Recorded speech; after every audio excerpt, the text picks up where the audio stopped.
কোরআনের আয়াত পাঠ বা শোনার সময় হেসে উঠলে কি ঈমানের কোনো ক্ষতি বা সমস্যা হয়?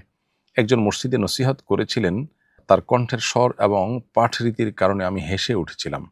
এতে কি কোনো পাপ হয়েছে? আপনার এই হাসাহাসিটা তো কোরআনের কারণে হয়নি, বরং তার কণ্ঠস্বর এর কারণে হয়েছে। তার কণ্ঠস্বরটা আপনার কাছে একটু ব্যতিক্রম মনে হয়েছে, সেজন্য আপনার হাসি উদ্রেক হয়েছে। এটা কুফরি নয়। ফলে এর কারণে আপনি ঈমান থেকে বের হয়ে গেছেন, ব্যাপারটা সেরকম না। নাউজুবিল্লাহ, যদি কোরআনের কারণে হতো তাহলে সেটা ঈমান থেকে খারিজ হওয়ার মতো বিষয় হতো। কারণ কোরআন কারীম নিয়ে উপহাস বা হাসি ঠাট্টা করাটাও কুফরি।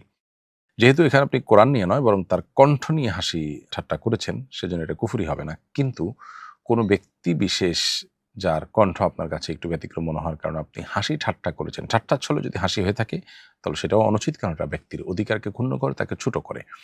এটা তার সামনে যদি হতো, তিনি যদি জানতে পারতেন, তাহলে তিনি কষ্ট পেতেন।